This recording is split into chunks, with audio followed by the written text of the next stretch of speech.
kemarin belum. Ayo, udah mulai. Assalamualaikum warahmatullahi wabarakatuh. Selamat siang. Kami dari kelompok 1 akan mempresentasikan mengenai unit 4, yaitu pembuatan media presentasi. Namun sebelumnya, pertama-tama marilah kita panjatkan puji dan syukur kehadirat Allah Subhanahu wa Ta'ala karena atas limpahan rahmat serta karunia-Nya sehingga kita bisa berkumpul dan berdiskusi di Zoom pada hari ini. Tak lupa salat dan salam marilah kita aturkan ke junjungan Nabi besar kita, Nabi Muhammad Sallallahu Alaihi Wasallam. Oke, mungkin langsung saja kita akan membahas mengenai unit 4. Namun sebelumnya saya akan memperkenalkan terlebih dahulu dari anggota kelompok 1. Yang pertama dari sekitar Restu Fitriani dengan NPM 20106306209, Rofiani 20106306330, Sabila Maria Putri dengan NPM 20106310631, Sabila Khairunisa dengan NPM 20106310632, Salma Ramadanti 2010631066179, dan yang terakhir ada Ria Isfitriani dengan NPM 2010631066178. Oke, langsung saja kita akan beralih untuk penjelasan pertama, yaitu mengenai pengenalan media presentasi dalam pembelajaran. Oke, boleh aja langsung dibacakan dan dijelaskan oleh Ria Fitriani. Boleh silakan Ria Fitriani. Ya, terima kasih. Pengenalan media presentasi dalam pembelajaran. Media presentasi berisi pesan atau materi yang dikemas dalam program komputer dan disajikan dengan perangkat alat saji atau proyektor. Pesan atau materi yang dikemas berupa gambar, teks, animasi, video yang dikombinasikan sebagai kesatuan yang utuh. Media presentasi yang umum digunakan adalah program Microsoft Office PowerPoint karena komputer biasanya telah diinstal dengan program ini dan penggunaannya cukup mudah. Terima kasih. Oke, terima kasih Ria Fitriani yang telah membacakan mengenai pengenalan media pembelajaran presentasi. Selanjutnya kita akan beralih mengenai prinsip pengembangan media presentasi untuk pembelajaran yang akan dibacakan oleh Sabila Khairunisa. Ya, boleh silakan Sabila Khairunisa. Oke, di sini saya akan menjelaskan tentang prinsip pengembangan media presentasi untuk pembelajaran, yaitu 1. Harus dikembangkan berdasarkan prosedur pengembangan instruksional.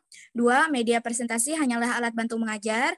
3. Mempertimbangkan atau menggunakan secara maksimal karakteristik dan potensi yang dimiliki media presentasi ini. 4. Kebenaran materi dan kemenarikan sajian materi. Terima kasih. Ya, terima kasih Sabila. Tadi sempat mention tentang prinsip media pembelajaran bahwa media tersebut harus instruksional ya. Selanjutnya kita akan beralih ke materi mengenai teknis penulisan naskah pada media presentasi. Ini kayaknya lebih krusial ya. Boleh dibacakan oleh Rizky Restu Fitriani mengenai teknis penulisan. Silakan. Baik, terima kasih kepada Sabila Amalia. Di sini saya akan membacakan tentang teknis penulisan naskah pada media presentasi. Yang pertama, yaitu tentukan topik sesuai materi yang akan disampaikan. Yang kedua, siapkan materi sesuai dengan tujuan yang telah dirumuskan. Yang ketiga, menyeleksi bahan materi. Lalu, yang keempat, tulis materi dengan kalimat yang singkat dan hanya memuat poin penting saja. Yang kelima, sajikan dengan berbagai format teks, gambar, dan lain-lain. Lalu yang terakhir adalah materi jelas, lengkap, dan mudah dipahami. Terima kasih. Ya, terima kasih. Harus lengkap, jelas, dan mudah dipahami ya. Itu kunci dari teknis penulisan. Selanjutnya, kita akan beralih mengenai langkah-langkah pembuatan media presentasi. Ini boleh dibacakan oleh Rofiani. Silakan Rofiani. Oke, terima kasih Sabila Amelia. Di sini saya akan menjelaskan tentang langkah-langkah pembuatan media presentasi. Yang pertama, membuka program untuk membuat media presentasi. Yang kedua, mulai menulis materi yang kita rumuskan tadi. Ketiga, memberi warna teks kepada kalimat yang diinginkan.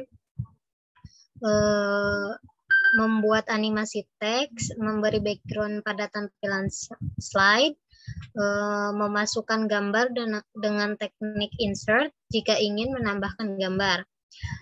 Selanjutnya, masukkan video dengan teknik insert jika ingin menambahkan video. Dan yang terakhir, membuat hyperlink pada media presentasi. Terima kasih.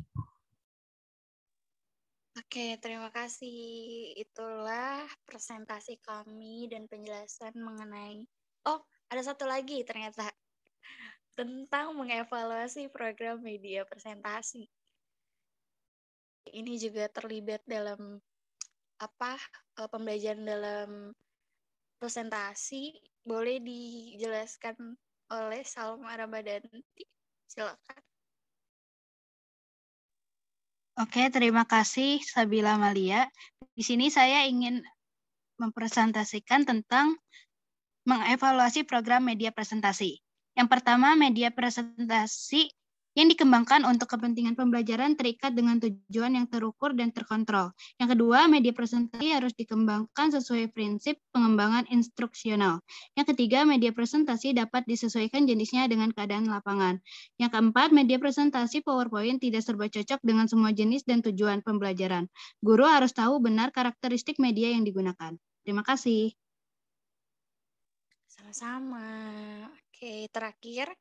Ini ada pembahasan terakhir mengenai kelebihan dan kekurangan dari media presentasi yang akan dibacakan oleh saya. Kelebihan media presentasi dalam pembelajaran menurut Kosma dalam Sutrisno pada tahun 2019 yaitu mencakup yang pertama ada media presentasi dapat meningkatkan kegiatan belajar dan dapat membantu pemahaman siswa dalam memahami suatu materi. Yang kedua, kelebihan dari presentasi ini dapat mendorong siswa untuk berpikir, beraktivitas, bekerja sama dan mengeluarkan pendapat-pendapatnya. Terus yang ketiga, penyajian yang menarik dapat karena ada permainan warna, huruf, dan animasi, baik animasi teks maupun animasi gambar atau foto. Dan yang terakhir ada tenaga pendidik tidak perlu banyak menerapkan bahan ajar yang sedang disajikan. Terus di sini ada kekurangannya dari Amir pada tahun 2010. Menurut Amir, kekurangan presentasi itu mencakup yang pertama ada ketergantungan arus listrik tinggi. Yang kedua, media pendukungnya relatif mahal karena harus ada komputer atau LCD. Dan yang terakhir, penggunaan media ini sangat tergantung pada penyaji materi. Oke, mungkin itu saja yang dapat kami bahas mengenai media pembelajaran presentasi. Mohon maaf jika banyak kekurangan dan kesalahan. Oke, itu saja yang bisa kami sampaikan. Terima kasih. Wassalamualaikum warahmatullahi wabarakatuh.